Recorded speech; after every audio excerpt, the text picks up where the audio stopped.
Bismillah ar-Rahman ar-Rahim. Allahumma salli ala Muhammad wa ali Muhammad. In first part of the second wisdom from Kalimat al-Qasar of Nahjul Balagha, Imam Ali alayhi salam says, Azra bi nafsihi man istash'ara at-tama. To wear the vest of greed is to degrade yourself. Azra bi nafsihi, he degrades himself. Man istash'ara, who wears the vest of what? At-tama, greed. The topic of this wisdom is tama, greed. Greed is to have expectations from others' wealth which is not rightfully earned.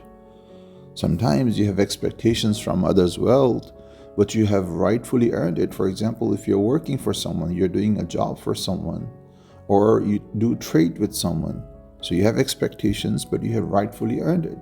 But if you are not working, or you are not entitled to that kind of wealth, and still you have expectations from that person's wealth, this is called greed.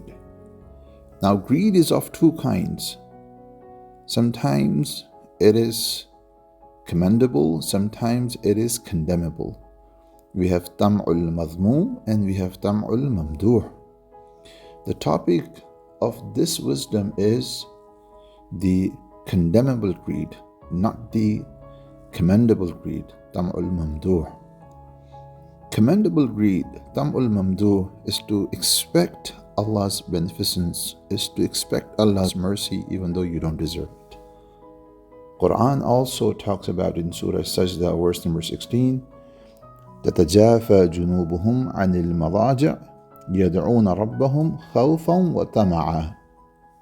Their sides give up rest in beds in order to pray before their Lord in fear and greed. So this kind of greed is what? Hope for Allah's mercy, hope for Allah's beneficence. What are the consequences of greed? A person who is involved in greed, he is greedy, he becomes people's slave. The narration says, من أراد أن يعيش حرا أيام حياته فلا يسكن الطمع قلبه.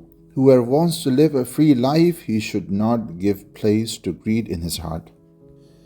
Now comes the question how to treat this spiritual disease. First of all, you have to make yourself independent of every materialistic object. Secondly, you have to be contented with whatever you have. Third, you have to make Ahlul Bayt alayhimus salam your role models, your icons. You have to follow them. These are the ways through which you can treat this spiritual disease. This spiritual disease has effects on our body too. Scholars say that this kind of person becomes less intelligent. It affects his intelligence and he loses his honor and personality. So a person who wears the vest of greed, man istash'ara. Shi'ar means vest, undergarment, cloth kind of thing which is attached to the body. Who adopts greed in a way that he is attached to it, like that clothing, like that undergarment vest, that kind of person degrades himself. Azra bi nafsi. So Imam alayhi salam is trying to say here, you degrade yourself before anyone else could degrade you. You become the cause of degrading yourself when you adopt greed, when you wear the vest of greed. So you should not blame anyone else. You are the reason, you are the cause of this degrading. Alhamdulillah Rabbil Alameen. Sallu ala Muhammad wa ala Muhammad.